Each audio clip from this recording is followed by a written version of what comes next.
यह आकाशवाणी गोरखपुर है। अब आप प्रमोद कुमार सिंह से क्षेत्रीय समाचार सुनिए। स्वतंत्रता की 75वीं वर्षगांठ पर आज़ादी का अमृत महोत्सव के अंतर्गत प्रादेशिक समाचार एकांश आकाशवाणी गोरखपुर विशेष प्रश्नोत्तरी का आयोजन कर रहा है।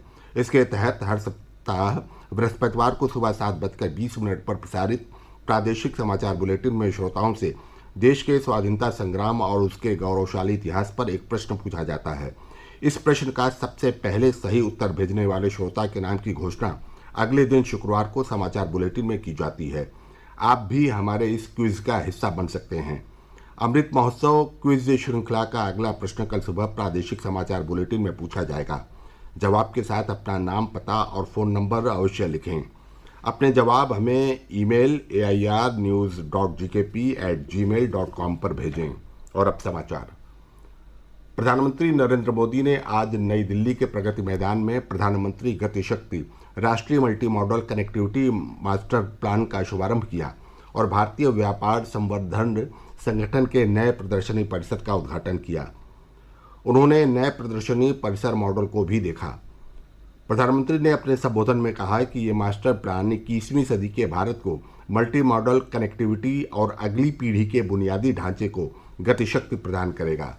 उन्होंने कहा कि ये मास्टर प्लान सरकारी प्रक्रियाओं को सरल बनाएगा, हितधारकों को साथ लाने तथा परिवहन के साधनों को एक साथ जोड़ने में मदद करेगा। मुख्यमंत्री योगी आदित्यनाथ ने आज गोरखपुर में महंत अवैधनाथ राजकीय महाविद्यालय का लोकार्पण किया। श्री योगी ने ब्रह्मलीन महंत अवैधनाथ की प्रतिमा का भी अनावरण किया। इस अवसर पर अपने संबोधन में उन्होंने कहा कि गोरक्षपीठ आध्यात्मिक के साथ साथ सामाजिक कार्यों के लिए भी दशकों से समर्पित रही है। उन्होंने कहा कि आज महाराणा प्रताप शिक्षा परिषद के माध्यम से 4 दर्जन शिक्षण और प्रशिक्षण संस्थानों में लगभग 50,000 विद्यार्थी शिक्षा प्राप्त कर रहे हैं। श्री योगी ने कहा कि गोरखपुर शिक्षा और स्वास्थ्य के क्षेत्र में बड़े केंद्र के रूप में उभर रहा है। उन्होंने कहा कि जल्द ही प्रधानमंत्री नरेंद्र मोदी गोरखपुर एम्स का उद्घाटन करेंगे। मुख्यमंत्री ने कहा कि प्रदेश सरकार सभी जिलों में मेडिकल कॉलेज खोलने की दिशा में तेजी से कार्य कर रही है।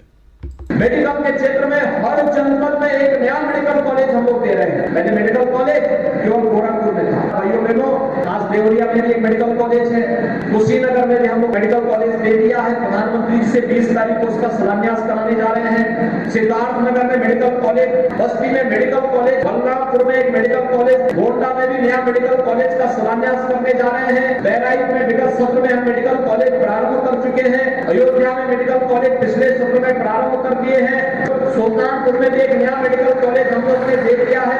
प्रतापगढ़ में भी एक नया मेडिकल कॉलेज हम लोगों ने दे दिया है। जौनपुर में भी मेडिकल कॉलेज दे दिया है। चंदौली में मेडिकल कॉलेज और गाजीपुर में भी मेडिकल कॉलेज का शुभारंभ इसी महीने प्रधानमंत्री जी के कर्तव्यों से प्रारंभ करने जा रहे हैं। आप सोचिए, पहले एक भी मेडिकल कॉलेज नहीं था, कितने मेडिकल कॉलेज हम लोगों ने बना दिए। यानी सोच ईमानदार होती है तो काम ऐसे ही दमदार होता है।